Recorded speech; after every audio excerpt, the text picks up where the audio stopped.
Hello everyone, my name is Anila Egan, and today we'll be talking about the magnificent Dorothy Draper. Draper was an American interior designer who influenced the world. Her legendary touch, from hospitality to residential to stationery and to even wall coverings, gave America something to talk about.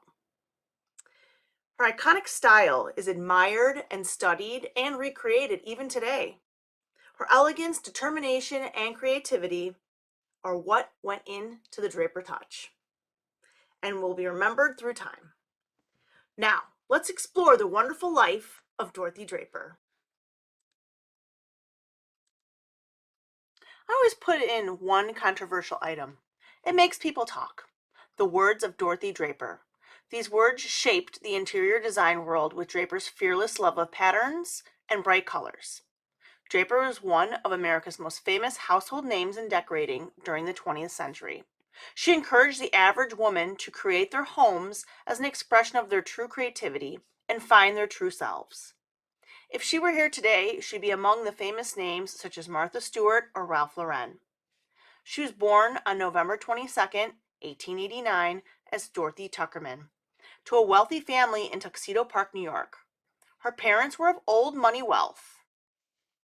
Her family was one of the first to live in a gated community in the United States. This gated community was established in the late 19th century and was located just 40 miles outside of Manhattan as a social register enclave where the rich could raise their kids with security.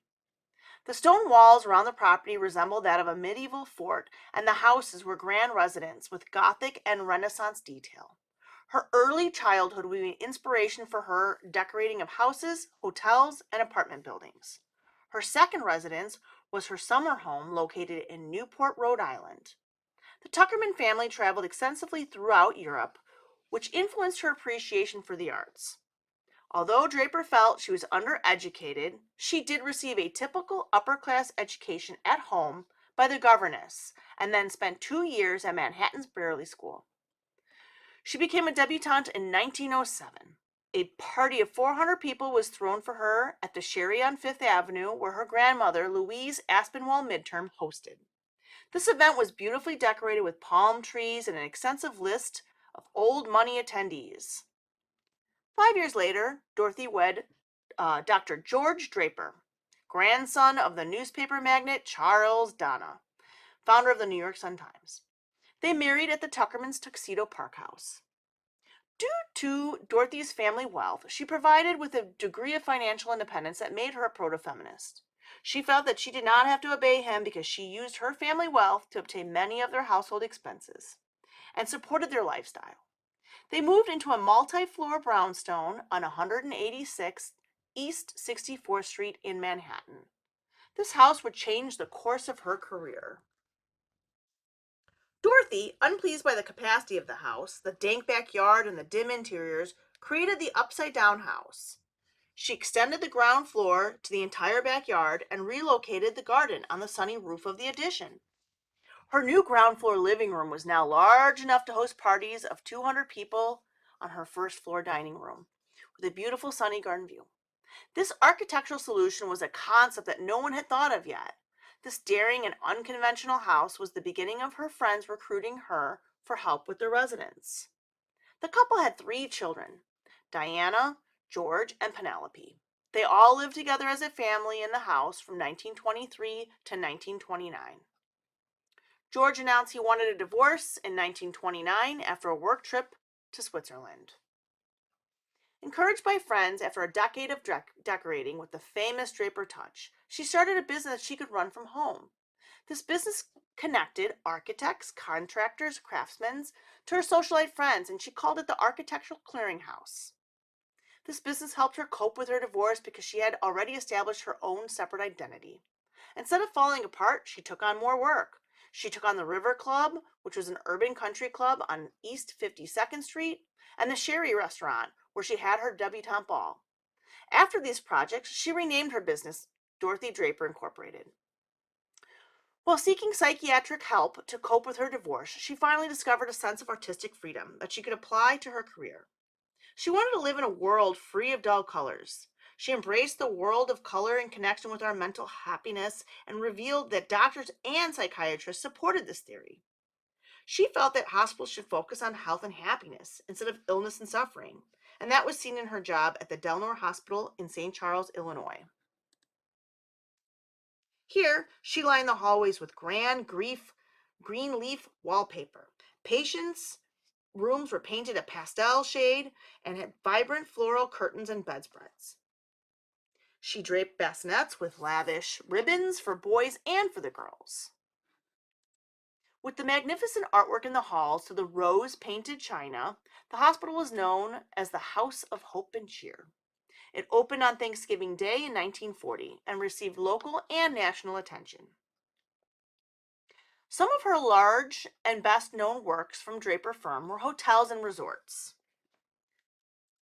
The New York Hampshire House Hotel on 150 Central Park West was one of her more iconic designs. Here, she would showcase her modern Baroque style with scroll and shell plaster bas reliefs and moldings. These, the floors were composed of large black and white marble squares with massive doors framed with bright white moldings, which would become the hallmark of the Draper touch. Other known rooms included the second floor lobby of the banquet and function rooms design an outdoor space resembling a Georgian garden.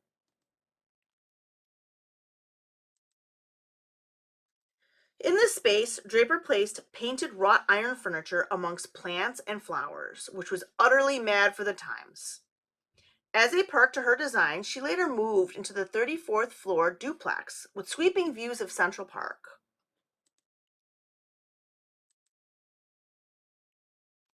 She further supervised the maintenance of the interior decor as she lived there. Draper took control of all visuals for many hotels she designed, including matchbooks, menus, stationery, and signage. Her visual designs were used throughout the other hotels she designed, but would change per hotel. For instance, her menus designed with roses for the Hampshire House and camellias for the Camille House at the Drake Hotel.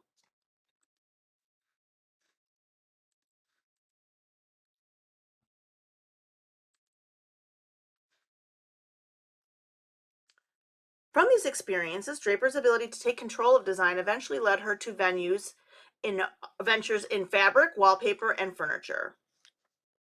Amongst the other important hotel jobs Draper took included the Araho Springs in California.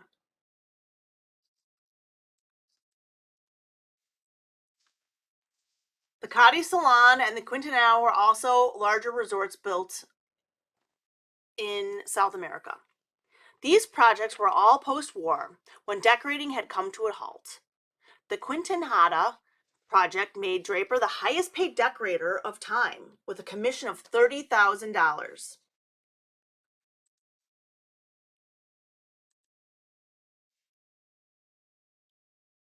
After the war ended, Dorothy was approaching 60, and she still had some of her most important projects ahead of her.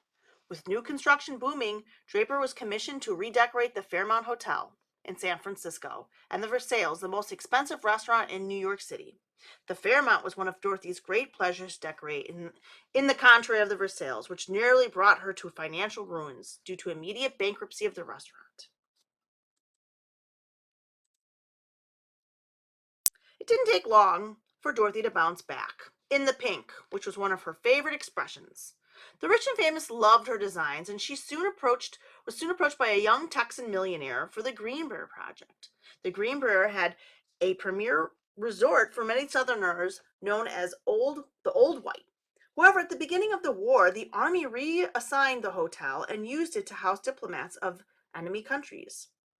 Later, the army brought the property and turned it into a hospital for wounded veterans. Due to this, all the furniture was replaced with medical equipment, and Draper had 16 months to put the hotel back together.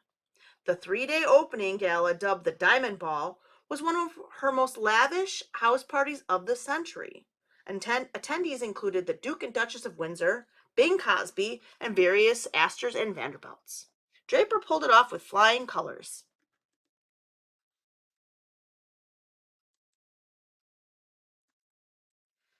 After the Green Brier, several more projects opened for Dorothy.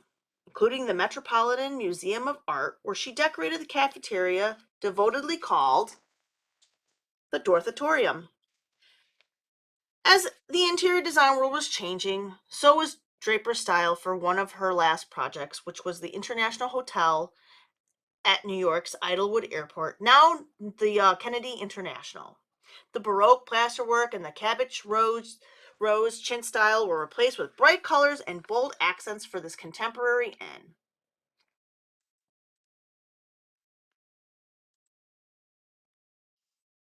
She then moved on to designing jet planes and automobiles with style. With countless projects under her belt, Draper remained on the job until her 70th birthday. Draper would famously say, "Never look back, except for the occasional glance. Look ahead and plan for the future. Success is not built on past laurels, but rather on continuous activities. Keep busy, searching out new ideas and experimenting, keeping ahead with the times or at least up with them." She sold her firm to Leon Hedwig in 1962, but retained the title of chairman of the board. She hired a former teacher, Carlton Varney, to take the role of company president. Varney would later write a book of her life's work. Her mental health had been in decline. She had trouble recalling decisions for jobs for this and that. She spent her retirement in Cleveland, Ohio, where her daughter Penelope lived. Draper is an icon who brought people great joy with well-designed rooms. Draper died on March 11th, 1969, and will always be remembered for her fearless love of design. Thank you for your time and interest in Dorothy Draper.